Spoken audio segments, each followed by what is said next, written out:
님의 한 말씀 있겠습니다.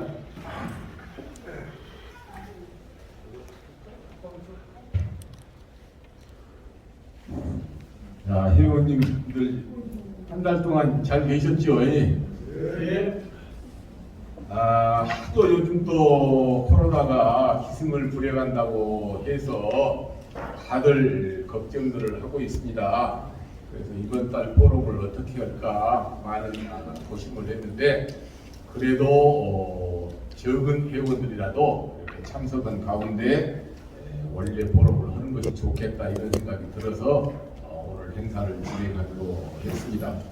특별히 오늘은 우리 남도 포럼 혼자서 독자적으로 개최한 것이 아니고 광주광역시 산하에 광주광역시 남북교류협의회라고 하는 조직이 있습니다. 거기에다가 제가 말씀을 드려서 함께 공동 주최하자고 이렇게 제안을 했는데 거기서 응해 주셔서 공동으로 주최하는 것으로 이렇게 했습니다.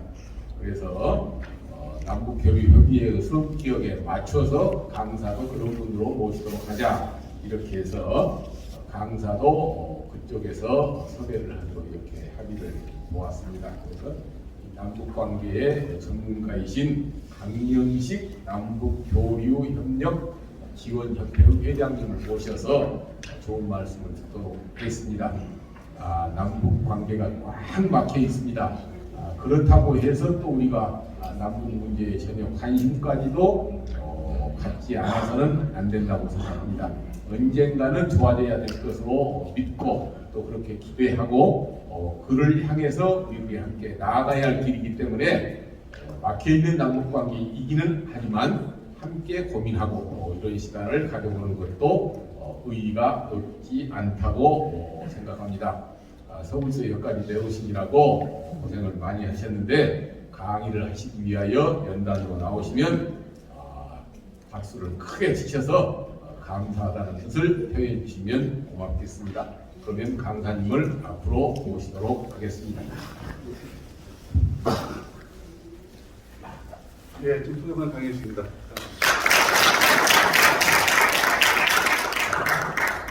제가 가끔씩 어디 가서 발표하는 데가 있었는데 오늘 와서 232회 매달 끊이지 않고 20년 넘은 거죠.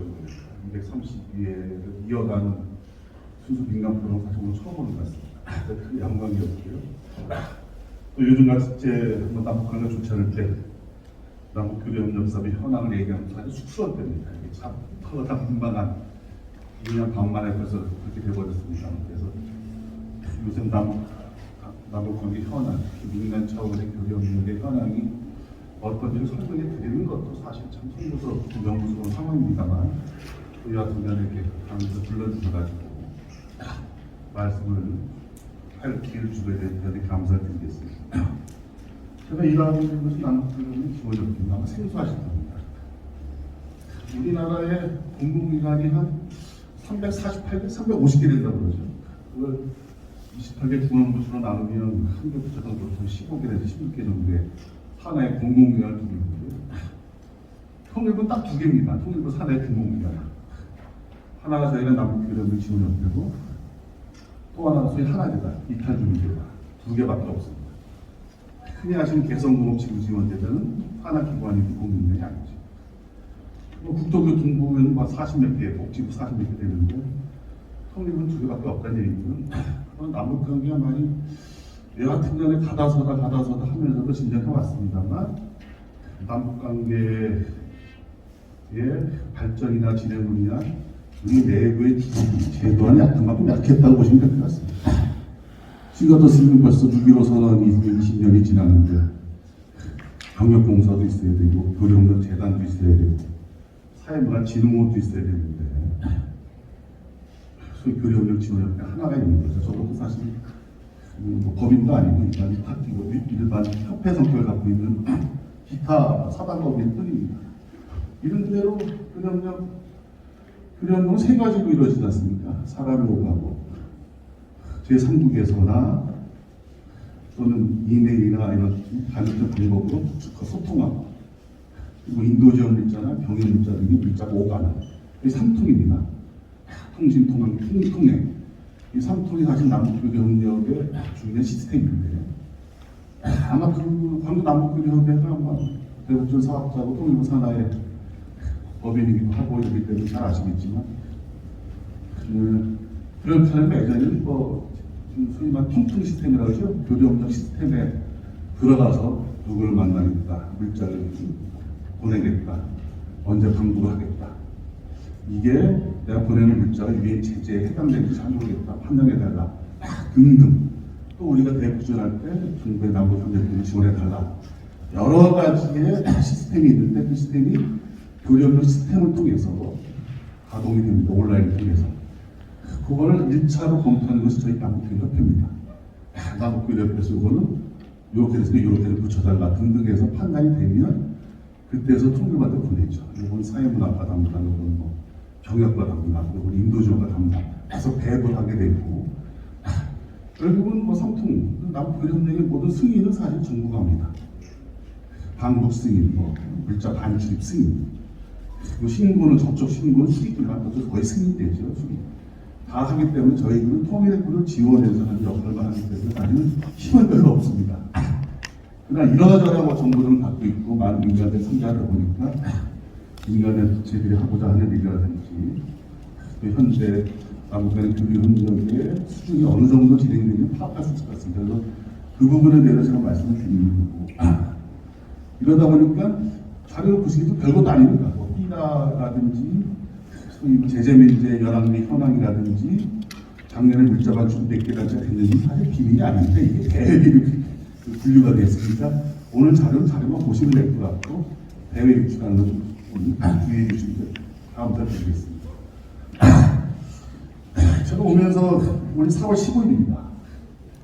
제가 우리 정영재 총장님 같이 모시기를 했지만 우리 민족 서로 돕기 운동이라는 소위 민간단체 대북 지원단체 광주랑 우리 민족으로 바뀌었죠. 사다보고 우리 민족으로 바뀌었죠. 예전에 광주 전남 우리 민족 서로 돕기 운동도 있었습니다만 그게 96년도에 만들었으니까 벌써 25년째 되고 제가 96년 창립 때부터 우리 민족 서로 돕기 운동 실부장을 하다가 사무총장으로 11년 일하고 지지안에 2018년 9년에 그만두고 이동을 했습니다. 어떻게 보면 낙하산으로 이동한 건데요.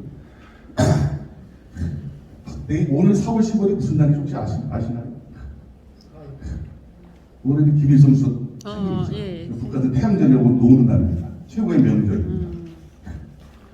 이틀 보통 놀겠죠. 오늘 놀고 내일 놀면 계속 놀겠죠. 근데 4일 후면은 중국이 미어 터지거든요. 중국에 가는 자들 뭐 생일 선물도 받고 나눠주는 거 과일 등이 가는데 오늘 그것을 교두죠. 반동 시민들의 열차라든지 화물차가 열릴까 봤는데 전혀 시기 기미가 없습니다. 조용히 북인의 사회적 행사를 기념하는 거고 정균형이 아니기 때문에 그럴 수 있습니다. 코로나기 때문에 쉽지가 않은데 우리가 109주년이죠. 그래서 김일성 주석이 어제 태어나는 11년 4월 10일 날 태어났습니다. 제가 이 말씀을 왜 드리냐면 제가 20년 전입니다. 지금. 아니 40년, 39년 전이에요. 82년도 4월 15일이면 김일성 주석이 태어난 지 70도 됩니다. 그래서 북이 성장하게 나타납니다. 그때는 북이 되게 어렵지도 않았어요.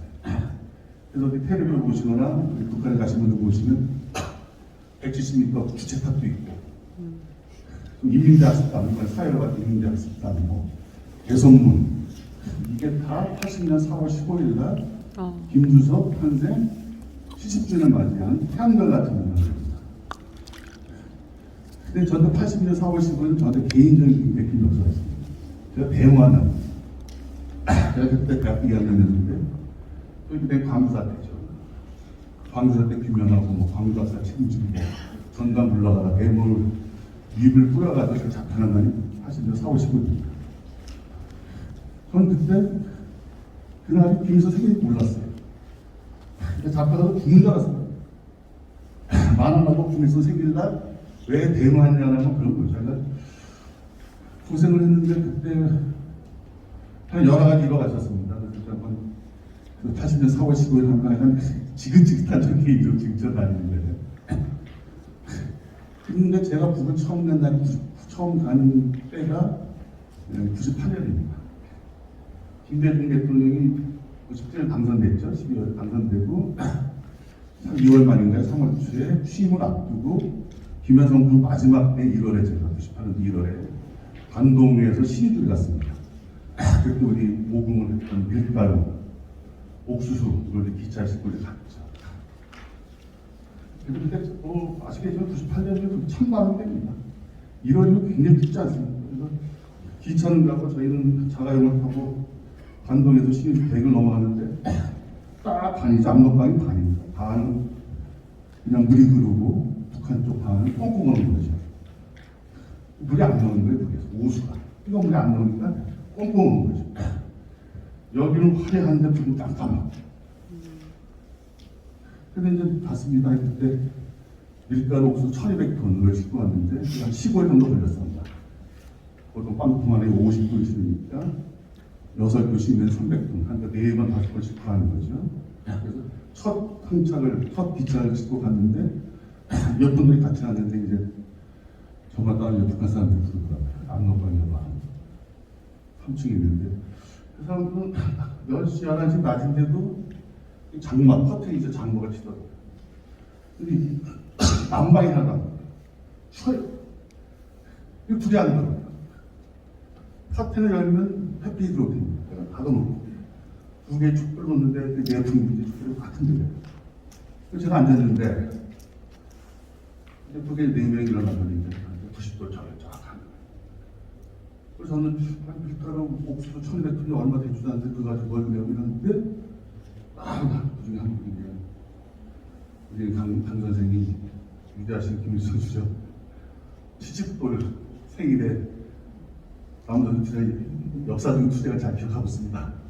감사합니다. 그래서 저를 툭하고 시끄러운 거 아닙니까? 근데 앉자마자 지금도 살아있는 사람인데 앉자마자 저한테 손가락을 팍 김일성 수령을 흠모했던 자가 이제 왜 KCI에 간첩에 들어왔어? 반말로. 이게 98년이 때 가능한 일입니다. 근데 그때 제 나이가 36인가 7이었죠. 항상 혈기왕성할 때인데 이 말이 그런 겁니다. 자기들은 고난 행군을 어려운데 고난에 어려울 때 남쪽에 KCI가 중앙정부 되는 것 아닙니다. 북정은 안기부의 돈을 가지고 식량을 사서 들어와서 자기들의 체제를 무너뜨리려고 하는 공작이다. 소위 말하는 그 당시 안기부의 공작에 왜 소위 말하는 20몇 년 전, 18년 전 소위 말하는 김일성 주석을 추대했던 놈이 그 간첩에 들어왔냐 그 얘기입니다. 그 당시 부대사고 그랬습니다. 98년 동안 남기 전쟁하기 아프지 않습니다. 당시 김영삼 정부는 3.3년 아니에요. 김일성이 죽고 나니까 빠르면 3주, 그렇죠? 아니면 3달, 늦어도 3년 안에 망한다. 그래서 일제히 지원을 끊을 때였는데 근데 그게 화가 나지 않습니까? 그 어려울 때 96년도, 7년도 IMF 있었잖아요. IMF 터져가지고 우리도 어려운데 북한도 도읍시다라는 부분은 쉽지 않을 거예요. 또 보수단체 들어와가지고 우리 사무실에 와가지고 너희들이 보낼 옥수수 하나니 청와대에 들어올까 이렇게 막 대문을 하고 그럴 텐데 그 추운 날, 겨울에 IMF 어려울 때 열심히 길거리에서 모금해가지고 돈을 모아가지고 갖고 왔는데 이 사람들이 공화당이 큰일 갑자기 간첩에서 들어왔다는 열이 확 빠진 거죠. 그럼 어떻게 하겠어요? 아니 그럼 이제 가지고 들어갈게요. 가지고 들어갈게요. 우리가 이 돈 벌기 원래 힘들었는데 그렇게 오해하시면 가지고 들어갈게요. 좋은 일 하려고 왔는데 이것이 남북관계 해야 한다고 우리가 뭐 하겠습니까? 가지고 갈게요. 이런 생각 없죠. 제가 이 얘기를 아마 처음 듣는 분들 계실 텐데 같이 가지고 들어갈게요. 갑자기 막 일리는 생각이 납니다. 그 어려울 때 막 보고마다 다니고 그럴 때. 근데 가만히 생각하면 당신 몇 살이에요? 당신 몇 살에 왜 손가락이에요? 그러니까 저도 제가 못하는 말을 했습니다. 이럴 때 인민들이 정말 그 순간에 제 머리에 반은 야 이제 뭐 죽었구나. 그러면서 이게 절제가 안 되는 거예요. 이 모금을 하는데 얼마나 힘들었는데 갖고 왔는데 우리 남쪽 동포들의 정성 부르고 간청 부르고 이러니까 나라가 있다 이러 하니까 국민들이 불과 죽게 어려운 것이지 밖에 다 감동받거나 화려하고 먹을 게 넘쳐나는데 이게 너무 많이 하고 정부도 안 하고 막 나도 모르게 흥분하는 거죠. 이렇게 짧은 시간이었는데 그게 나도 말하는 게 들렸습니다. 이제 어떡하나 자제가 안 되는데 옆에 있는 젊은 친구는 뭐 밥창식인가 탐사가 밥창이 잡다가 시비 그걸 앉지 담배도 하나 피시다. 담배를 이렇게 피고 라이터를 붙이는데 이게 안 떨리는 거예요. 창탄을 스스로 막 안 되고. 근데 갑자기 툭툭툭툭. 나를 시작된 사람이 고입의 유명한 사람인데 지금도 살아있습니다. 그때 만나 좀 서로 웃는 소리에 대화를 했는데 담배꾼이 큰 거는 저 새끼가 저 새끼 죽여. 그런 기억이 있었어요. 그리고 한 20 며칠 정도를 설 직전이었까지 이제 왔다 갔다 하면서 이제 몇십분 있고 끝나고 제가 혼자 있어가지고 나올 때 제가 어떤 생각을 했냐면 이 나라 망하는 거야. 저런 놈들을 뭘 어떻게 하냐. 이 나라 망한다. 라고 생각하고 다시 내가 이 나라 안 오겠다. 북한 안 오겠다. 그런 생각을 했습니다. 근데 지금까지 북을 못 가서 안 다닌 거죠. 자주 다니고 제가 개인적으로는 대한민국 여권을 가지고 북을 가장 많이 다닌 사람 중 한 명입니다. 하여간 근데 다니게 됐습니다. 그래서 가끔씩 제가 최근에 상황도 이렇고 이런데 왜 여기도 북에 대해서 뭐 농반진반 왜 퍼지지 못해서 안 다니냐, 왜 북을 이렇게 그려가지고 안 다니냐 하면 제 스스로 개인적 스스로도 답하기 참 어려운데요. 개인적으로 약이 올라서는 약이 올라. 제가 나름대로 청춘을 갖춰서 했는데 남북관계 수준이 이거밖에 안 되냐. 또 북한의 인도적 수준이 이거밖에 안 되냐. 그 얘기는 아예 안 되면 안 하면 되지 않습니까? 아무리 해도 이 나라 안 되는 수도 많이 되는데 20년을 해보니까 돼요. 여기 스트레인지 아주 이상한 나라가 아니고 우리가 생각이 다를 뿐이에요. 근데 일을 같이 하고 뭘 해보면 일이 되는 나라예요. 성과도 그런데 이게 정치 군사적인 문제로 가끔씩 부서지면 가다가 멈추고 그러니까 적어도 북한에 인도 지원을 하거나 사임을 하거나 중장기적으로 개발협력을 단체들 입장에서 답답한 거죠. 잘 나가다가 멈추지 못 가고 그러다 제가 와서 보고 와서 내가 전혀 안 그래요. 뭐가 그럴까요? 이해해 주시면 이렇게 하겠습니다. 예.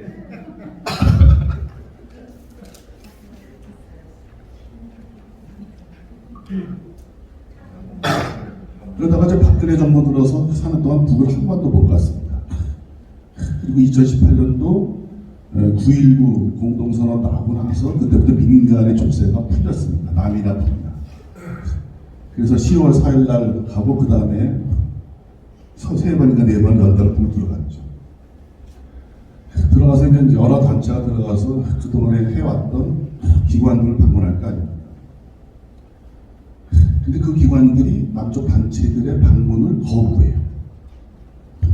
그래서 이만한 그러니까 이명박 정부 때는 MB를 인도전 안 하겠다는 것도 승낙을 했습니다. MB 때까지 인도전 됐어요, 민간 차원에.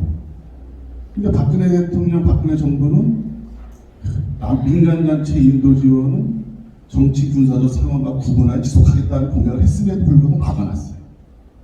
그러니까 박근혜 정부 때는 하나도 안 됐습니다. 좀 더 설명드리겠지만. 그러니까 4년 동안 못 간 거죠. 그러니까 북하고 민간단체와 북쪽의 상대 기관하고 교역은 그냥 오름이 됐습니다. 그때 이제 20년을 풀리가 가본 거죠. 그래서 억지로 해서 몇 개 단체가 자기들 상대하던 병원이라든지 식품공장 갔는데 사람이 안 나오는 거예요. 애들 같아서 반갑습니다 올 때는 안 나오는 거예요. 그러다가 마저 밖에 나와가지고 뭐냐면요. 그런 거죠. 아, 그동안 남북관계가 북남관계가 어려워서 지원하지도 못하고 오지도 못했는데 앞으로 9.19 선언도 있고 그래서 남북관계가 좋으니까 자주 오겠습니다. 앞으로 열심히 돕겠습니다. 같이 하시죠. 그러면 싫다고 먹을 쪽으로 됐습니다. 무리무라하겠습니다. 제가 그걸 보고 느낀 거죠. 남과 북이 협력해서 상당히 많은 일을 민간 차원의 남과 북이 협력해서 많은 일을 했는데 그게 오히려 중단되다 보니까 가장 어려워하는 사람들이 그 도움을 받았던 북한의 해당 기관들이에요. 그러니까 남측 지원이 끊기고 중앙정부 지원이 끊기니까 고스란히 공복이 돼요. 그러니까 십몇 년 동안 남측이 많은 돈을 들여서 열심히 했던 공장이 멈추고 병원이 멈추고 기기가 고장 나고 있는데 속수무책인 거죠. 우리가 마저 해야 됩니다. 그러니까 더 힘든 거예요. 그걸 유지하기. 규모는 키워놨는데 월급 주기도 어렵고 운영하기도 어렵고 그러니 옛날 방식대로 남쪽이 협력 없이 우리 방식대로 하겠다는 겁니다. 이게 뭐냐면 십몇 년의 신뢰를 쌓았는데 한순간에 신뢰가 상실해버려요. 그래서 사실 결론적으로 말씀드리겠지만 앞으로 남북관계가 개선돼서 민간 교류가 다시 시작하더라도 15년 이전으로 바로 돌아가기 어려울 겁니다. 소위 말하는 남북 협력을 해서 이게 좀 더 발전하고 자기 기관도 발전하고 성과가 있어야 되는데 남쪽하고 손잡고 일하다 보니까 결국 손해더라. 나같이는 결국 피해를 보더라는 인식이 머리에 바뀌는 한 쉽지 않은 게 있다. 그래서 제가 오늘 말씀드린 고민을 하신 거냐면 남북 당국 간의 관계 어떻든 간에 적어도 민간전의 교류는 정치적 상황과 관계없이 안정돼야 된다. 지속 가능하게 돼야 된다. 남측 차원의 남측 민간단체 교류 협력이 지속적이고 안정적이지 않으면 그 아무 소용이 없다. 그러니까 저는 앞에 말씀드렸잖아요. 통일부 산하의 공공기관 기관이 두 개예요. 하나는 이탈주민 빼면 소위 남북 교류 협력 담당하는 공공기관은 하나밖에 없습니다. 근데 340개, 350개 공공기관 중에서 남북협회가 1위예요. 뭐가 1위냐? 인원적가 1위입니다. 인원이 가장 적은 36명입니다. 가장 긴 데가 코레일 3만 6천 명입니다. 이 말씀 역으로 우리도 소위 말해서 남북관계가 어떻든 간에 하여튼 간에 교류협력이 안정적으로 지속적으로 돼서 당국 간의 관계는 어떻더라도 민간 투기 시대를 그걸 통해서 북의 개발 협력을 이끌어내야 됨에도 불구하고 그런 준비를 해야 됨에도 불구하고 결론은 하나의 준비도 안 했다. 그러니까 당국이 맡기니까 민간도 것도 다 맡기는 그런 상황이다.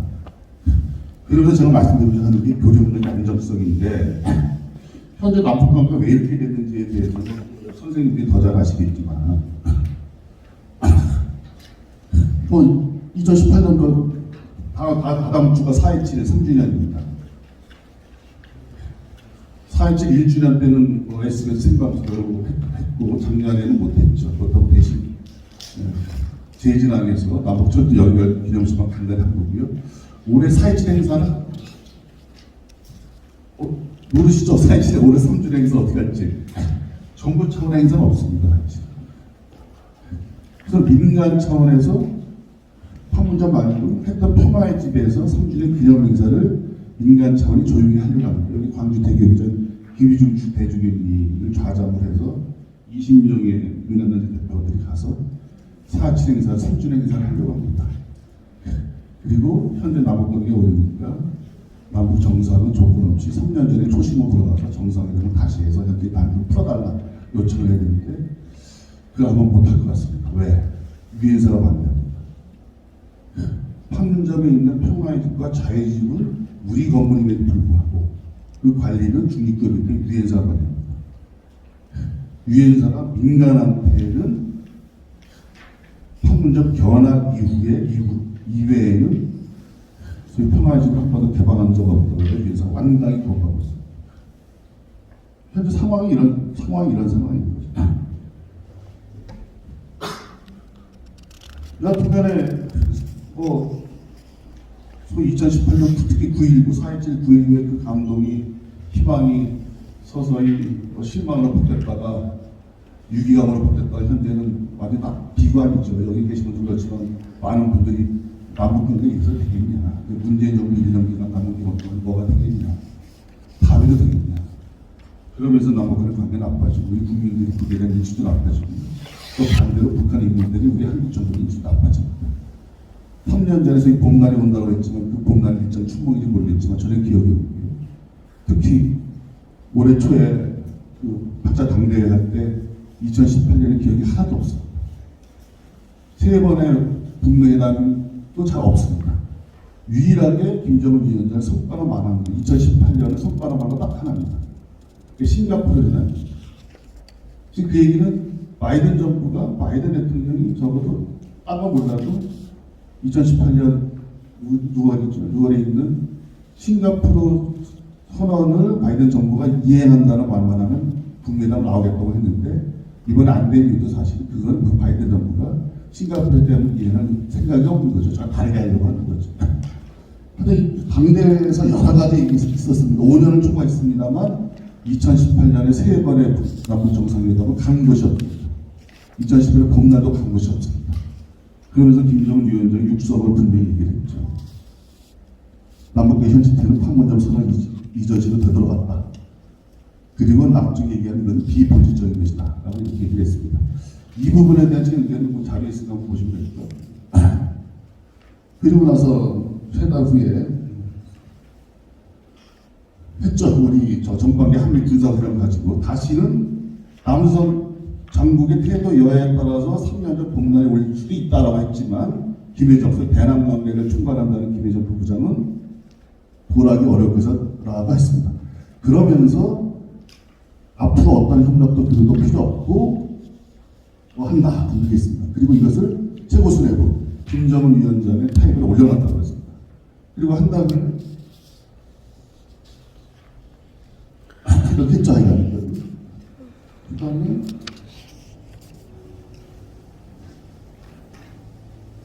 근데 9.19는 이거 보셔야죠. 2000년도 6.15가 남북관계의 굉장히 큰 전환의 하나였다면 2019년 9.19도 굉장히 중요했습니다. 18년. 왜냐? 2012년 6.15 선언이 적대적 관계 속에서 협력을 모색했다고 한다면 2018년도 9.19 선언은 적대적 관계를 청산하고 평화적 관계에서 공존인데 평화 공존 아닙니까? 굉장히 큰 차이죠.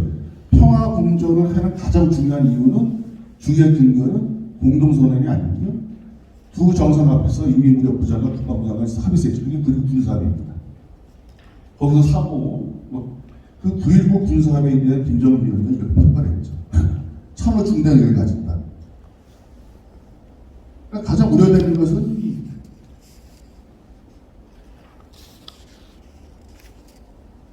그렇죠. 네. 북남 군사 분야 합의서도 파괴 버리는 대책까지 얘기를 합니다.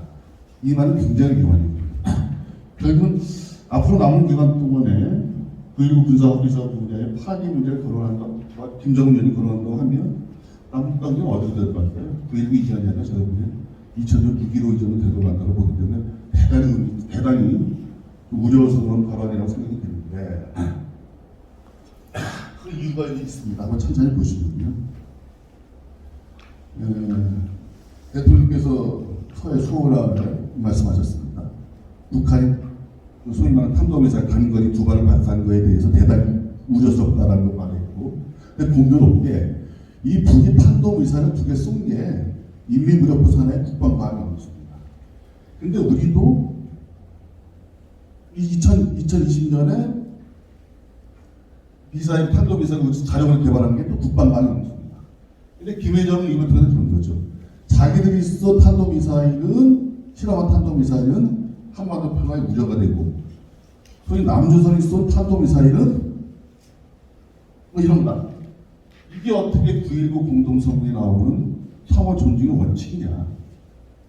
이런 강한 문제제기를 한 거죠. 이게 사실은 현재 남북 간 관계를 꼬이는 것 중에 핵심일 수 있습니다. 우리식, 소위 지금 문재인 대통령의 사실 군비 증강은 노무현 대통령의 유지거든요. 한국식 군비 증강을 통한 자주국방의 꿈과 비전과 9.19 군사합의에서 얘기했던 서로가 군비 축소해서 서로 화자라는 이것이 배치되는 게 현실인 거죠. 우리는 아무리 이것이 평화를 위하고 우리가 북한이 아닌 우리 남한의 소위 자주국방의 원칙을 갖고 있다고 하지만, 그리고 한미 군사훈련도 공격이 아니고 훈련이랑 방어훈련 얘기를 하지만 북한은 그렇게 안 받아들이는 거죠. 소위 말하는 김정은 위원의 본질적인 문제가 9.19 군사합의서에 나온 것처럼 상호가 자극할 수 있는 안보 증명을 하지 않는다는 정신이 있었는데, 그것을 뺀 거는 남쪽 정부가 아니냐. 그걸 되돌리지 않고서는 안 나서겠다는 근본적인 문제를 제기한 겁니다.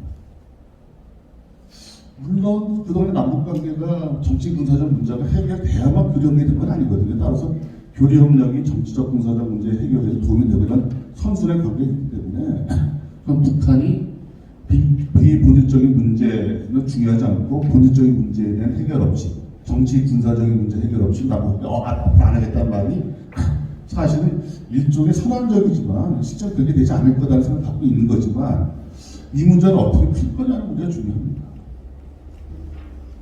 이게 참 어려운 문제인데 그래서 제가 이 답을 갖고 있지 않습니다.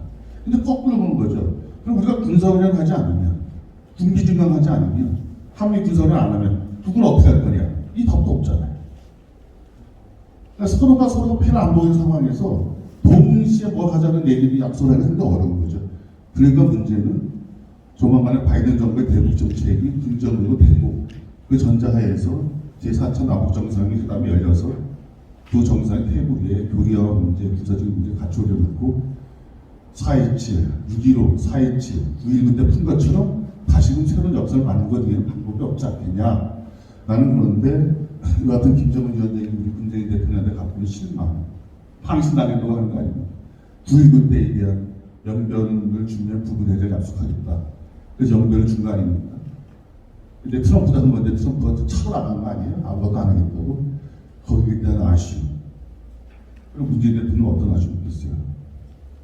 그래도 김정은 위원장을 그 힘든 미국 대통령을 3번이나 만나게 해줬는데 자기 문제도 있지만 나만 답변이 하나 소화가 있을까 때문에 난 정상이라고 말씀드리면 두 정상이 갖고 있는 서로에 대한 기대와 서로에 대한 고마움이 있지만 서로에 대한 소위 미움이나 뭐라 그럴까? 난 그것이 있다고 봐요.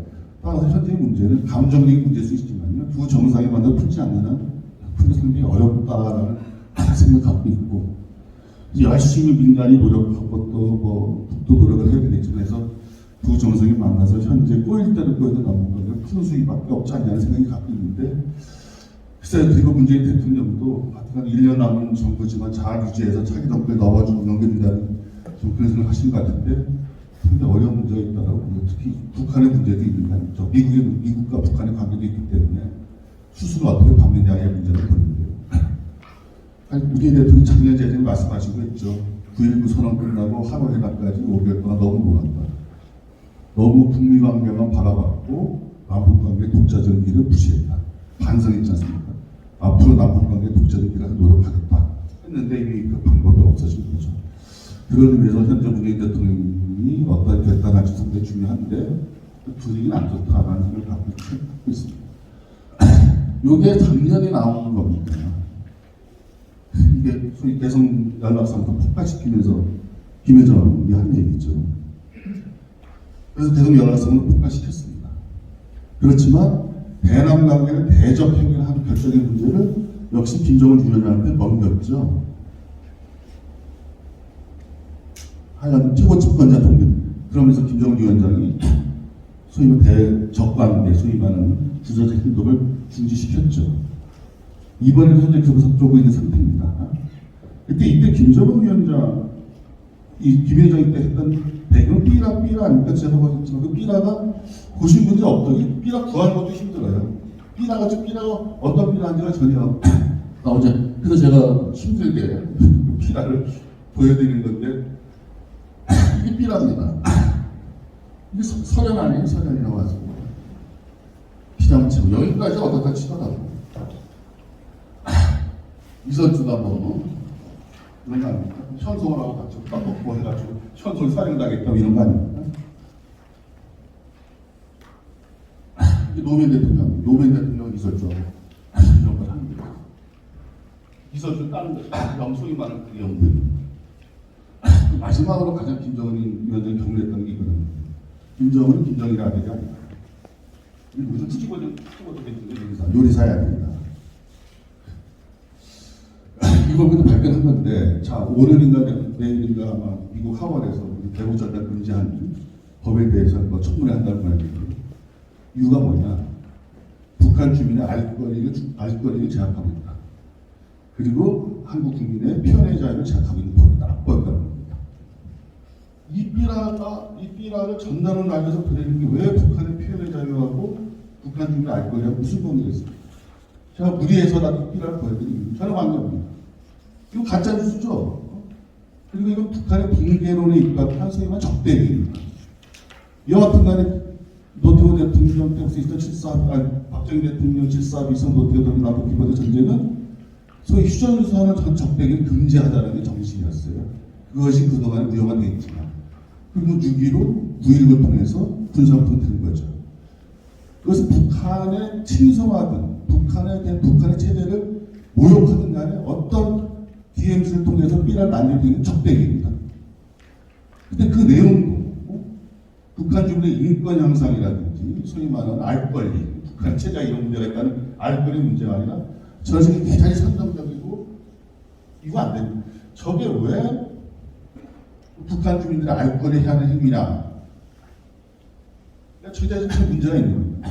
그 점에 대해서 우리 정부가 우리 민간단체가 공공외교를 제대로 하지 못한 점은 들지만 소위 말하는 북한에 대한 혐오감이 거꾸로 크다라는 겁니다. 그러니까 북한이 소위 말하는 이것이 3년 전 같았으면 큰 문제가 되지 않았겠죠. 최근에 여러 가지 문제가 있다 보니까 소위 말하는 외국, 미국이나 유럽이나 이런 데서 북한을 바라보는 태도가 굉장히 쉬운 거예요. 그러다 보니까 북한을 소위 말하는 인권 개선 측면보다도 북한 정부의 압박, 나아가서 북한 정부가 체제의 변화가 목적이 있는 측면이기 때문에 저런 것이 좀 있다라는 생각이 들면서 굉장히 어려운 문제입니다. 저는 분명히 말씀드리면 북한 인권운동의 중요성을 폄하하는 것이 아니라 제가 아까 82년도에 제가 그래서 이제 1년을 감옥을 갔습니다만 그때 우리 기독교라든지 카톨릭에서 하는 게 뭡니까? 미국에 편지 보내는 거 아닙니까? 미국 정부 보고 전두환 정부의 압박해라. 인권 문제다. 이게 통했던 데죠. 이게 왜 통했냐? 미국과 한국이 프렌들이기 때문에. 근데 북한의 인권 문제는 잘 아시겠지만 부시 대통령이 악의 축이다라고 하면서부터 북한 인권이 생깁니다. 이 두 가지입니다. 하나 정치 수용소, 두 번째 애들입니다. 그래서 북한의 애들은 그때 이후부터 이 남쪽의 민간단체들의 북한 어린 지원을 받지 않습니다. 왜? 인권의 문제에서 그런 겁니다.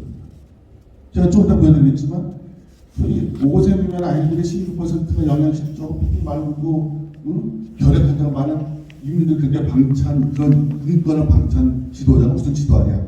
김정은은 악의 축이다. 김정은은 악의 축이다. 이렇게 한 거 아닙니까? 그러니까 적대적인 관계에서의 제기한 인권은 인권의 취미로 받아들이지 않고 그 체제의 유형으로 받아들이는 거죠. 그런 측면에서 북한의 인권 향상이 여러 측면에서 중요하지만 북한의 인권 향상을 위해서 인권 증진을 위해서 한국 사회가 어떤 역할을 할 것이냐의 문제는 사실 진짜 고민되는 문제입니다. 우리 지금까지 우선 먹고 살기 중요하다. 우리도 그랬지 않습니까? 박정희 때 먹고 살고 나니까 인권 문제 얘기 나오면서 민주주의 만들어낸 것이 북도 먹고 사는 문제가 우선이다라는 주장이 틀린 주장은 아닙니다만 국제사회 입장이나 특히 요새 젊은 아이들은 북한 주민들의 인도적 문제보다도 인권 문제에 관심이 있잖아요. 저도 북한 주민들의 인권의 문제를 어떻게 향상시킬 것이고 남북 협력을 통해서 어떻게 향상할 것인가에 대한 사실 고민도 하긴 해야 됩니다. 그 점에 대해서 시민사회가 좀 더 솔직하게 나갈 필요가 있다는 생각을 사실 저는 개인적으로 하고 있습니다. 하여튼 우리 정부가 어렵죠. 자강위원과 등등에 대해서 하겠다고 하는 현재는 막히는 상황이고 그 막히는 상황을 현황으로 말씀드리면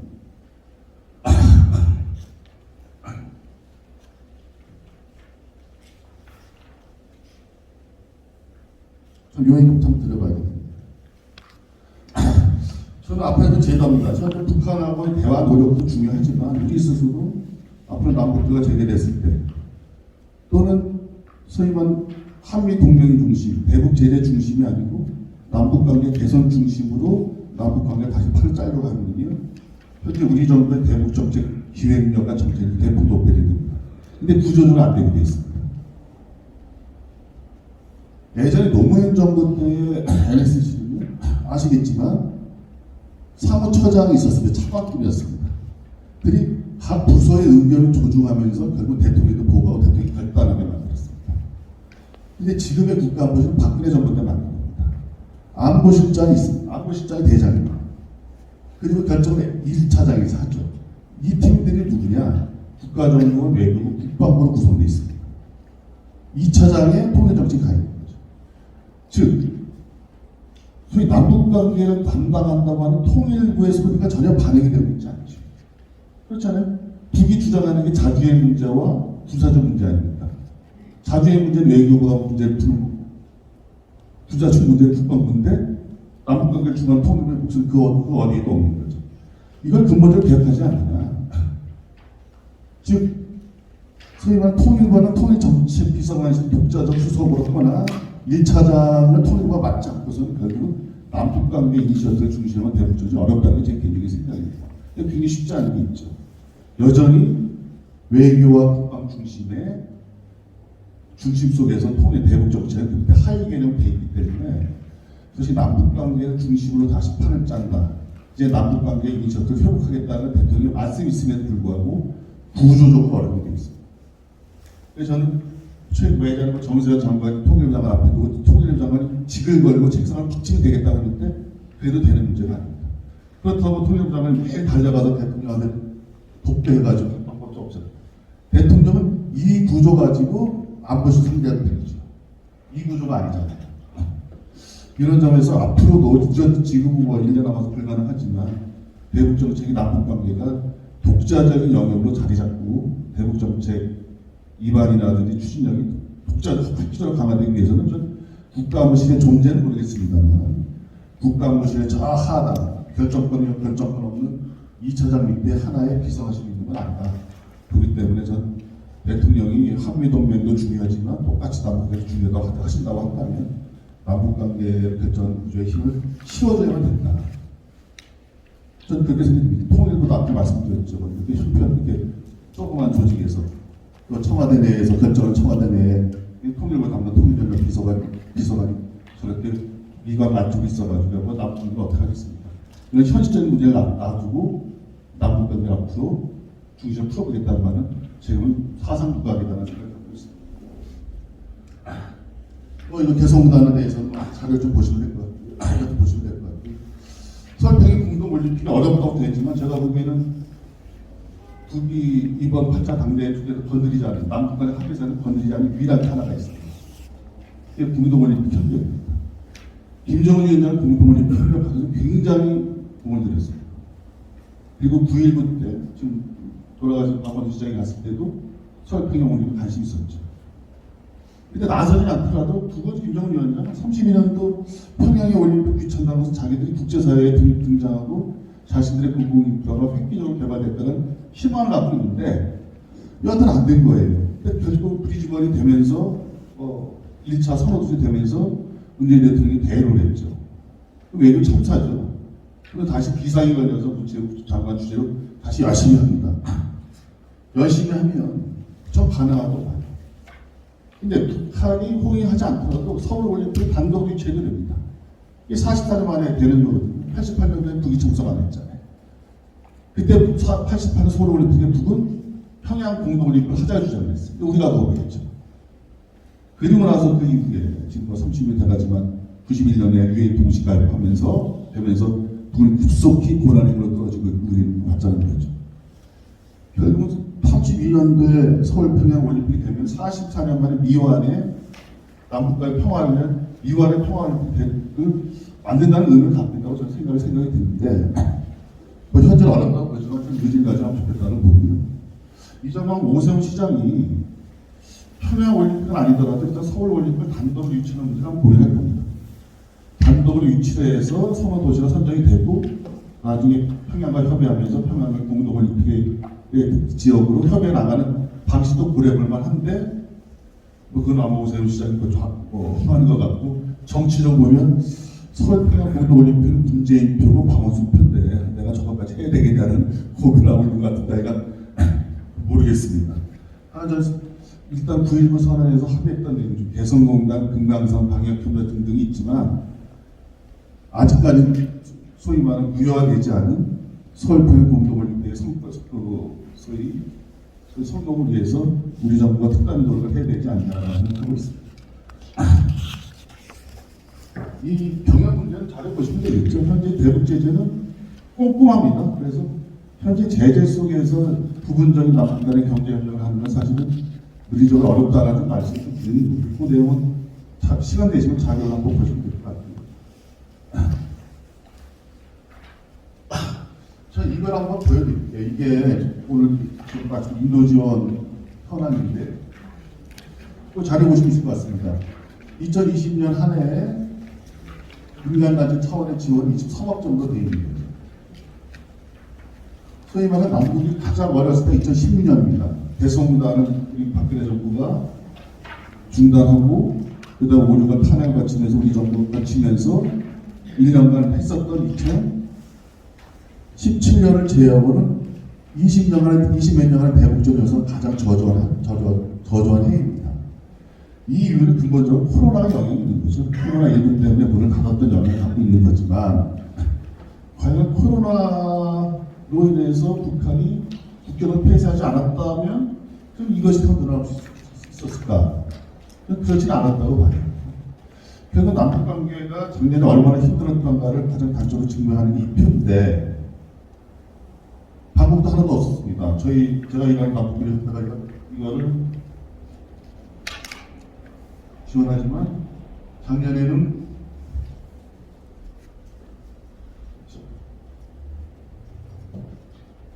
북한을 갔던 사람들이 하나도 없었어요. 한 명도 없었습니다. 그리고 한 건의 신청도 없었습니다.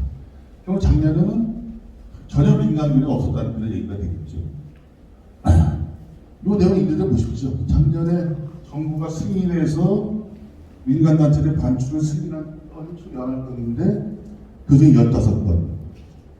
15건도 그중에 5건은 2019년도 분이기 때문에 31건이 10건만 가보고 이것도 작년 상반기에 집중되어 있습니다. 작년도 9월 이후부터 지금까지 민간단체 대북 지원도 하나도 이루어지지 않고 있다는 게 현실임을 좀 말씀을 드리는 거예요.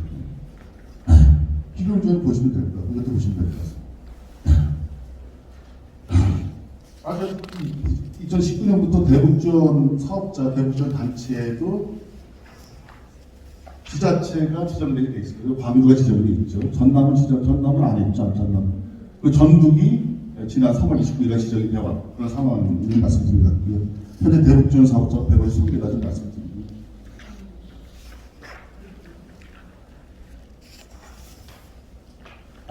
유엔 제재 면제는 16년, 17년까지 대북지원이 안 됐던 이유는 제재 때문에 보낼 수도 없었습니다. 그런데 2017년 이후에 적어도 유엔 기구나 국제기구, 한국 민간단체 인도적 지원에도 제재 면제 시스템이 가동되어 있습니다. 그래서 대북 제재가 그동안 총 여러 번 이루어져 있고, 그 단체는 비공개인데 말씀도 안 드리는데 이 중에 3개가 지방까지 단체예요. 그래서 현재 인도 지원 단체들이 대북 지원을 하겠다고 마음을 먹고 붙으면 유엔의 대북 면제를 받는 어려운 문제는 아니다라는 점을 강조하면서 대북 제재 때문에 인도 지원이 어렵다는 말이 이제 좀 안치는 있기 때문에 그 점을 좀 참고로 말씀 좀 드립니다.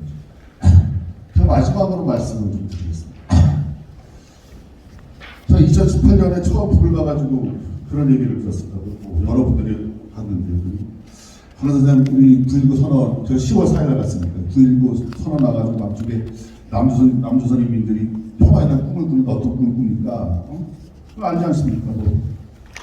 청월고 개성에 가서도 먹고, 자기 청월고 평양 가서 온갖 냉면도 먹고, 겨울에 선정도 가고, 또 대통령이 말씀하신 대법원 트레킹도 가고, 남북이 이제 평화로 왔으니까 평화 공존이 그걸 꿈꾸는데, 그러면 우리 북조선 인민도 어떤 꿈을 꿀까요?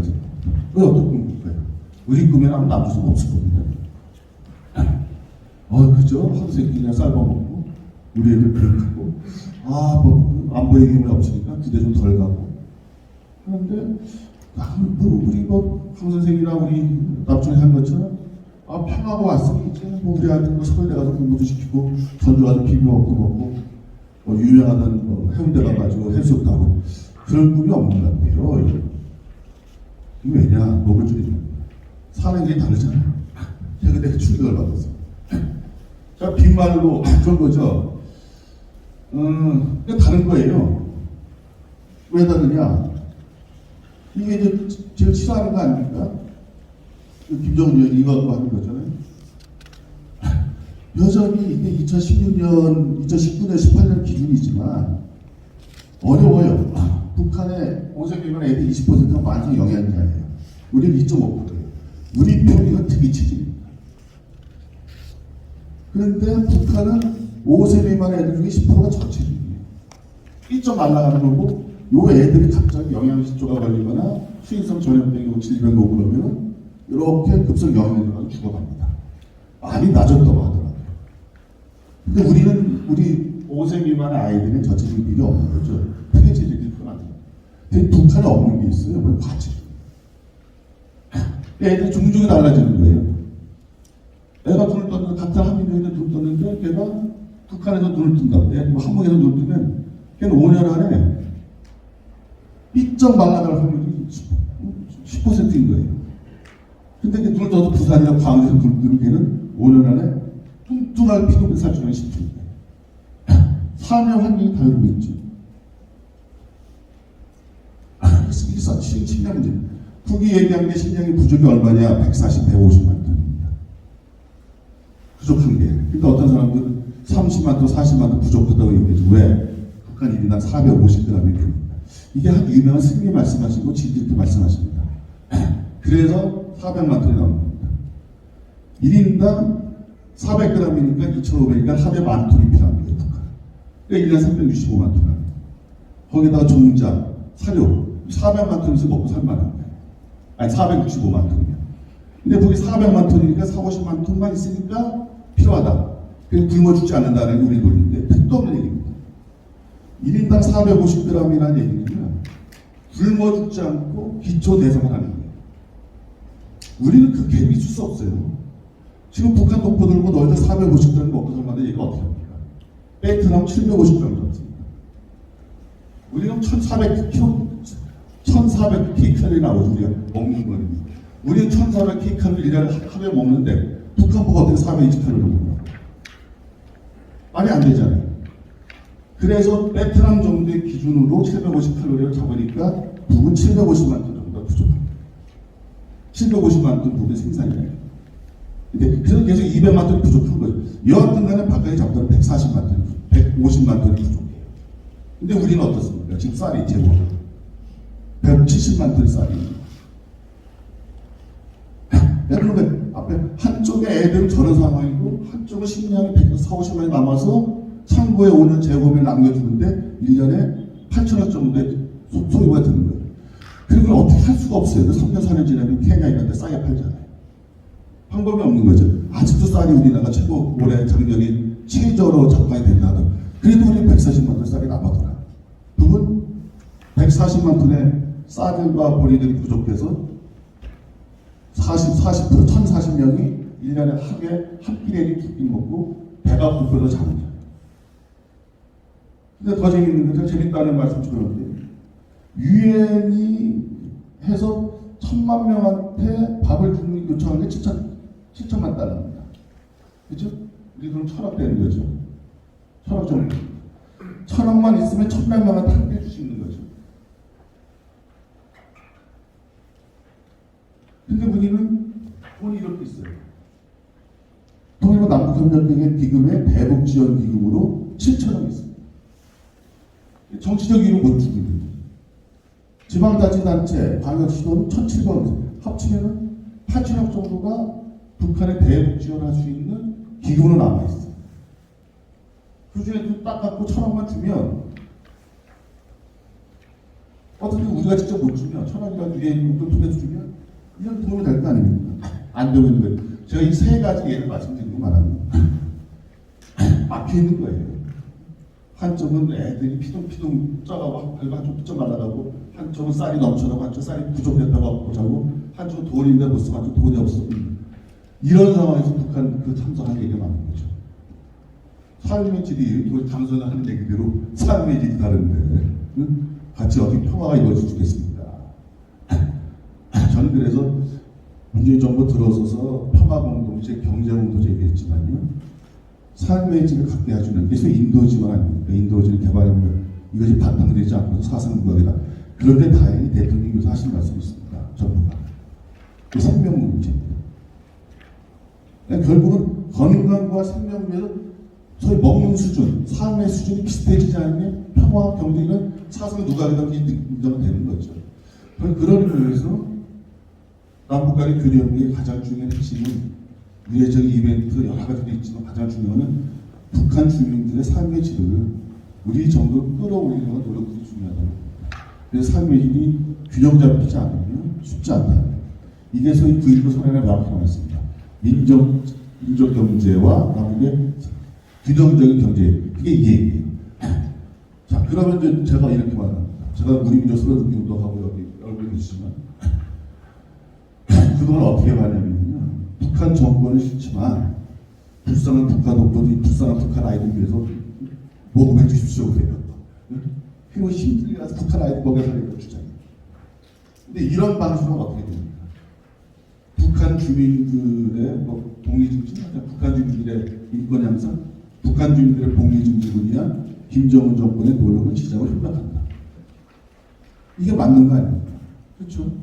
어느 지원이나 그 나라의 오너십 문제가 됩니다. 근데 이렇게 말하기 쉽지 않은 이유가 남북의 근본적인 이유가 있는 거예요. 당연히 북한에 오게는 뒤에 북한의 보건, 의료, 식량, 증사, 교육 문제 등등을 보고 그 부분에 대해서는 우리가 북한 정권에 어떻게 협력해 나갈까라는 관점에서 접근한 인도적으로 접근해 나가야 되는데 여전히 북한 정권이 싫지만 불쌍한 북한 정권 도와야 된다는 20년대 감정이 있다 보니까 민간 차원의 교류협력도 제대로 진행이 안 되고 있다는 생각이 좀 갖게 되는 겁니다. 그런 측면에서 대북 지원과 인도 지원에 대한 우리들의 판단이 좀 달라져 나가야 되지 않겠냐. 그래서 불쌍한 북한 정권을 돕는다는 인도적 통폐 차원이 아니라 이제는 남북한 주민들의 삶의 질의 균형적인 삶의 질을 통해서 한반도 평화를 만들어 나가야 된다는 좀 평화적 관점에서 대북 민간 차원 인도 지원도 접근해 나가야 되지 않겠냐 좀 말씀을 드리고요. 네, 말씀 마지막 정리하겠습니다. 그 자료 한번 보시면 될 것 같아요. 미국에서 최근에 또 정치 군사들 왔다 갔다 하면서 지원이 대단하다 하니까 오죽하면 법으로 만들려고 했거든요. 인도 지원을 법으로 만들고요. 그래서 최근에 대북 지원 연합단체들이 연합해서 국회에서 이 법 발의한 겁니다. 이 법 내용을 보시면 될 것 같아요. 여하튼 앞으로 지속가능한 북한과의 교류협력을 사업을 위해서는 이제는 단순히 인도적 차원, 동패 차원이 아니라 국제 개발의 원칙이 입각한 새로운 원칙이 필요하다는 점을 말씀드리고요. 마지막으로 제가 드린 말씀이 이겁니다. 쌀입니다.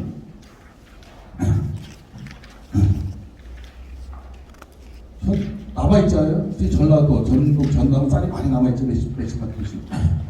저는 이 쌀이 남북 간의 교류협력의 기본적인 빗자가 되야 된다. 그래서 앞에 놓쳤지만 유엔사가 관할하고 있는 경의선과 동해선의 통행권 이관받아서 필요한 경협의 빗자들, 북한 물건을 갖고 돈을 우리가 쌀로 주든 또 인도 지원 빗자들 간에 남쪽의 제 쌀이 북으로 가는 것이죠. 남북의 평화의 가장 큰 상징이라고 봅니다. 근데 이렇게 하지 못한 이유가 하나 있습니다. 한국 쌀이 비쌉니다. 한국 쌀 톤당 2,000달러입니다. 제곱에 2,000달러예요. 햅쌀은 3,000, 4,000달러 넘죠. 근데 국제적으로 통용되는 쌀은 태국산 쌀을 기준으로 해요. 태국산 쌀은 톤에 4,000달러예요. 400달러예요, 400달러. 베트남 쌀은 쌀 400달러. 그럼 돈을 주잖아요. 우리가 1억원어치 쌀 주겠다 하면 그건 당연히 5번을 받아야 되겠어요. 태국산 쌀이 5배가 들어오니까. 한국 쌀은 5배가 안 들어오잖아요. 근데 그래서 통일부가 어떻게 하냐면 이렇게 합니다. 4분의 1, 400달러는 협력비용을 해요. 그 나머지 1,600달러 더 있잖아요. 1,600달러는 농림부 산하에 양곡특별관리입니다. 양곡특별관리 몇백조가 있습니다. 몇십 개씩조가 있습니다. 쌀농사 보존에. 이래서 국내산 재고비를 시장에서 격리시켜야 농민들의 경쟁을 해줘요. 근데 이거를 정부만 줍니다. 정부가 쌀을 지원할 때로 줍니다. 저는 이걸 풀어야 된다고 봅니다. 쌀을 이제 지자체라든지 민간이 지원할 수 있게 돼야 됩니다. 정치적으로 주는 게 아니라 뭐 이상한 조건 바라면 10만 톤 주고 그 다음 장관급 배달하면 10만 톤 주고 이것이 정치적인 거래가 아니라 지자체와 민간이 북한과의 교류협력의 기본적인 물자로서 국내의 제목을 활용해 나가야 된다. 그래서 제가 시도지사 협의회 주장하고 좀 송화진 전북도지사가 회장이잖아요. 제한하겠다고 하시는 게 지금 불기 어렵잖아요. 그러니까 정부가 쌀 주면 받지 않겠다고 하잖아요. 지자체가 나서서 물론 받을 확률은 적습니다만 자기 지자체가 자기 지역에 있는 쌀을 사서 보내는 거예요. 기금도 있고 모금해가지고 쌀을 사는데 400달러 사게 달라 이거예요. 나머지는 정부가 통일부가 사서 보내다 똑같이 양국특별히 지원해달라는 겁니다. 이렇게 하면서 여하튼간에 쌀을 정치적에서 해방시켜서 쌀을 남북 간의 교류협력의 근본 만들자. 이 말씀은 앞에 말씀드린 남북 간의 어린아이들의 문제, 소위 불균형의 문제, 영양의 불균형, 식량의 불균형, 돈의 불균형이 있는데 그것을 자연스럽게 자연의 법칙을 만드는 것이 전 가장 상징적인 것이 남는 쌀을 모자란 것을 보내고 또 거꾸로 김대중 대통령이 말씀하신 농상통이죠. 북이 남고 우리가 모자란 것을 거꾸로 오게 하는 우리의 쌀이 가고 북에서 넘치는 것이 우리한테 오게 되는 이렇게 자연스럽게 되는 것이 전 남북 간의 평화의 가장 큰 핵심이라고 생각합니다. 제재 문제 자료를 보시면 될 것 같고 보시면 될 것 같고요. 제가 남북 관계 이렇게 말씀드리면서 그런 얘기를 합니다. 뭐 저는 그렇게 얘기할 수밖에 없는 거죠. 낙관은 의지의 문제고 그 기관은 감정의 문제다. 남북 관계가 아무리 어렵다고 하더라도 남북과 잘 될 거는 의지를 가지고 풀어나가면 낙관의 희망이 열릴 것이고 이 상태에서 뭐가 되겠냐는 감정을 가지고 가서 비관하면 아무것도 안 될 거라고 생각하는데 최근에 현 장관이 이전에 장관했던 김 전 장관이 나한테 그런 얘기입니다. 틀린 말입니다. 낙관은 상투적이고 현실은 비관이 현실적이라는 겁니다. 낙관할 수 없다. 남북관계가 어렵다는 얘기고 비관이 오히려 현실적이라는 얘기인데 그렇게 얘기했습니다. 현실은 비관이 현실적이지만 아무것도 이뤄낼 수 없고 낙관은 상투적이라 할지라도 무엇을 이뤄낼 수 있다고 봅니다. 그래서 지금 비록 남북관계가 어렵고 숨도 쉴 수 없는 정도지만 저는 여전히 2019년 전, 20년 전, 21년 전이죠. 6.15 선언부터 김정선 비대면 대전부터 이어왔던 소위 말하는 남북간의 교류협력이 평화의 핵심이다라는 그 정신을 갖고 있고 꾸준히 노력하고 설득하고 또 북이 요구하고 필요한 게 뭔지에 대해서 끊임없이 공부하고 또 우리가 갖고 있는 여러 가지 어려움이 있지만 그래도 남북간의 평화에 우리 정부가 우리가 균이라는 의지를 가지고 꾸준히 노력해 나가는 거 한다면 지금 비용은 어렵지만 저는 언제 그러냐는 것이 조만간 제2의 6.15 시대, 제2의 9.19 시대 오지 않겠냐는 그 낙관을 가지고 있습니다. 그래서 요즘 돌아다니면 비관론이 득세를 하잖아요. 근데 뭐가 되겠냐, 뭐가 되겠냐. 현실이 그렇지 않습니까? 객관적인 지표는 뭐가 되겠냐. 좋은 지표 하나도 없잖아요. 문 대통령이 이번 도쿄올림픽 내년에 뭡니까? 북경 동계올림픽 그 설평양 올림픽을 통해서 평화 만들겠다는 그래서 도쿄올림픽 깨지잖아요. 북경올림픽 내가 보기에는 좀 미국과 중국 관계도 대치실지도 몰라요. 그또 올해 11월에 북한이 그렇게 열심히 코로나 시대 방역하지만 우리 집단 면역이 우리 정부에서도 11월 12월에 되고 중국도 집단 면역을 11월 12월 되잖아요. 그럼 누가 고립되냐? 그야말로 북한이 고립됩니다. 이제 북한이 중국에서 못 오게 하는 게 아니라 중국이 북한을 못 오게 합니다. 그런 의미에서 코로나의 위험은 동등하지만 피해는 차별이 있는 거죠. 가장 큰 피해는 북한일 거라고 봅니다. 그래서 정치적인 이유로 또 문 대통령에 대한 서운함 등등의 이유로 김정은 위원장이 저렇게 어떻게 목리를 부리고 있지만 꾸준히 문을 두드리고 설득해 나간다고 한다면 남북관계의 새로운 낙관적인 시기를 열리지 않겠냐는 그런 꿈을 가져봅니다. 특히 우리 소위 민주화 또 평화통일 광주에서도 열심히 그런 꿈을 일으켜 주시고 비록 어렵지만 내가 결국 포기할 수 없는 평화의 꿈에 대해서 계속 시민 중심에서 계속 말씀해 주시는 데는 큰 도움이 되지 않는 생각입니다. 저 주저주저 말씀 너무 많습니다. 감사합니다.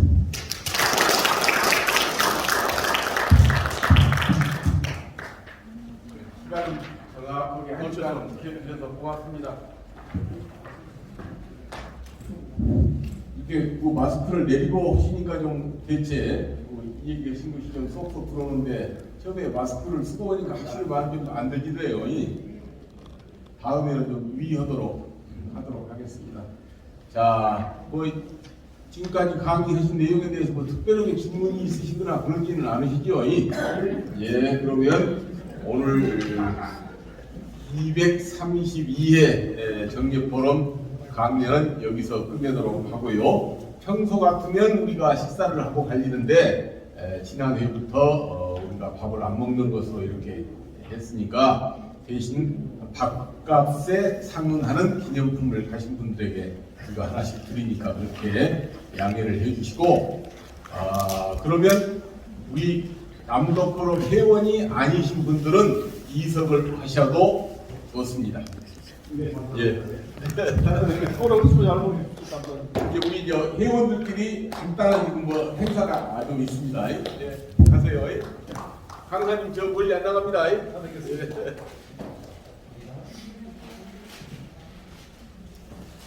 자, 우리 회원님들은 좀 자리에 남아주십시오.